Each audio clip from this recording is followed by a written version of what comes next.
Alright, welcome back to another video. In today's video, I'm just going to give a quick shop update. You can see in the background there, that's one of the updates. We're going to clean up the steering rack for the new Edge and install that and paint it. And then we're going to clean up the front end tube chassis and possibly paint it. It is raining outside, so odds are we're not gonna do any painting today, just hitting it with a wire wheel, calling it a day. It's gonna be a quick, short video. There's no driving because obviously it's raining. And yeah, we're gonna go over the plans for the new Edge and write it all down and see how much we spent on it and how much we plan to spend on it. So yeah, let's go over that really quick. Alright, so we're set up on the new Edge here, and we're going to go over a couple things, how much we spent, how much we plan to spend, and really an overall look at the budget, on the budget build, no prep car. So starting, I already wrote out two things off the rip that you guys know about. The roller. We picked up this roller out in Syracuse, New York for $1,500 bucks. Now this is honestly a steal. It's already ready for a tube chassis, it's got coilovers all around, some Jegs Racing wheels, and it's already fully gutted with the sound deadening ripped out as well. So we're pretty much set on the chassis side, the roller side. Now going over to the powertrain, I spent 20 bucks on, technically we did spend 50, but dude only wanted 20, so we spent 20 bucks on the first LS we got. Now this was a long block, minus the intake, so we did get a set of heads and a running LS. Now the next thing, bridging off of the engine, that we do plan to spend is a engine management system. This includes the harness, ECU, and a little dash. And we plan to spend another $1,500 bucks on this. We're gonna try to pick up a cheap one off Marketplace, but it being a ECU, I don't know how well that's gonna go. I would prefer to get a brand new one. So let's throw that on there.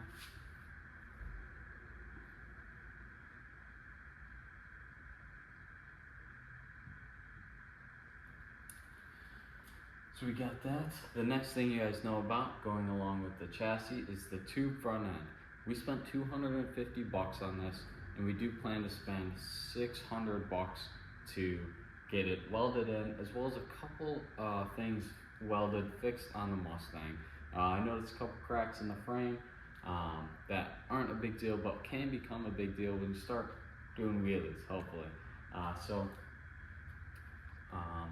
We spent 250 bucks on the chassis, plan to spend 600 welding it in, so 850 bucks.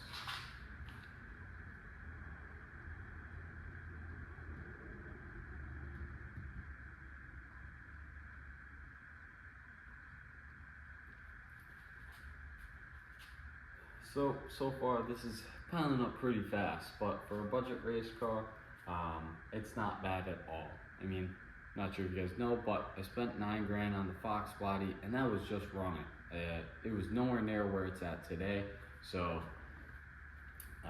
and I do plan to have this become faster than the Fox body, as the Fox body is a real street car, this is gonna be a fake street car.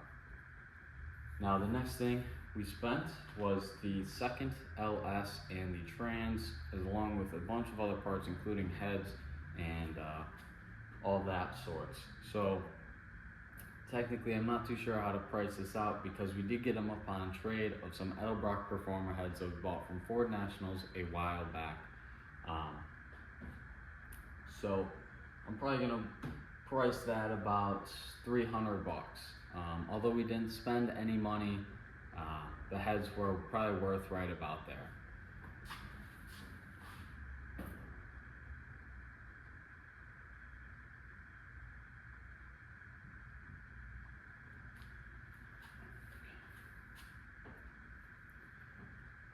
So the next thing that we do plan to buy is an intake manifold, some injectors, and to finish up the heads that we have. So Starting with the heads, we have LS7 lifters and springs. So that came with the trade, so I'm including that within the 300 bucks there. But we do plan to get a set of valves, head studs, and maybe even a different head gasket. So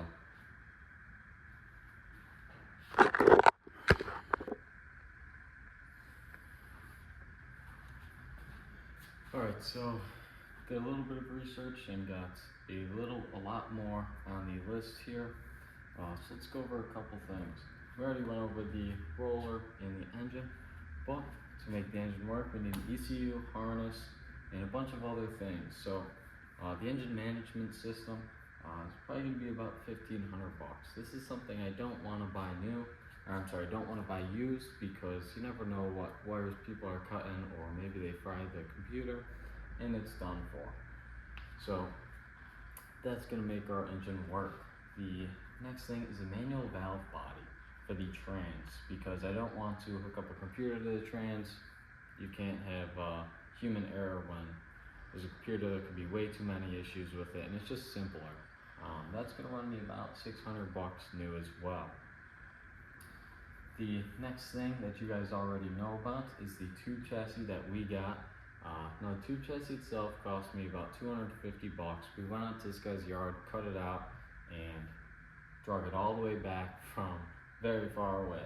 So that cost me 250 bucks. It's a TMZ, and those tend to be over $1,000 brand new. Now, welded in, we have a friend of a friend who can weld it in and weld up a bunch of other things on the Mustang, because there's some minor issues with it in the frame. So that's going to run me about 600 bucks. The next thing is what the trans cost me. Now technically we got it for free, because we did trade a set of Edelbrock Performer heads that we had laying around here. So we went ahead and traded those for the second LS, the trans, and a bunch of other LS parts that we currently have now. But all fair and game, I'm going to say those heads were 300 bucks, so the trans is 300 bucks. Now, to mount up the engine and trans, I think that's going to be about 200 bucks. We already have the K-member mounts. We just need the mount that bolts up to the engine itself, and then the trans mounts. Then, going off of that, the entire engine build. Now this includes valves, head studs, head gaskets, intake, push rods, water pump, rocker arms, and turbo kit. Now I'm 100% forgetting a bunch of things that go into this, but we also do already have the cam, some lifters, springs, and a bunch of other parts for this LS. So overall, I think my best judgment, valves are going to be about 150. The head studs are going to be about 325. The head gasket, which we already do have a set of head gaskets, but I don't know if those are stock and OEM plus, or if they're rated for boost or anything like that. But those are going to be about 150 bucks, and I don't mind spending that instead of taking a gamble. You know, first pass, you spend 5 pounds of boost through a head gasket and it blows out. I'm going to be pretty mad. But the intake is going to run us about 300 bucks. We do have Cathedral Port heads, so we need to find an intake that matches up to that. That is something I don't mind buying used, so we could probably almost definitely find one for less than 300 bucks. Then the electric water pump, we are thinking of getting, it's going to be about 400 bucks, and these are around 600 bucks brand new. But once again, this is something I don't mind buying used, as I can test it works on the spot, and that's the only thing it does. Then, the most important part, the turbo kit. I do plan to throw on a twin turbo kit and have it run through an intercooler, but starting off as a budget, it's probably not going to run through an intercooler off the rip. So that's going to be about 1,500 bucks. Now this is a very wide range. One, we could pick it up new. Two, we could pick it up used, and we could pick it up without the headers, because you saw we have the turbo manifolds all ready to go. And we already have the intercooler, which is one that I was going to put on the truck, but the truck's sitting heavy right now. So this is a price that's going to fluctuate a lot based off a ton of different things that we choose to do. Now moving forward, we do need a brake reservoir and master cylinder. That's probably gonna run us about $300-400. That is something I wouldn't mind buying used, but once again, it's a gamble. So with all that said and done, I'm gonna add all this up and let you know what we're roughly spending. Now this isn't the entire build. This is a rough estimate. We still have a very long ways to go before the car's even driving down the road, but for now this is gonna give us a good guess. All that being said, let's clean up this steering wheel holder. I'm not too sure what to call it. It's not a rack, so we'll clean it up. We're not going to paint it today because it is raining outside, as you can see out there. But yeah, that'll just clean up and possibly install just to see what it looks like inside the car. So let's get over to that.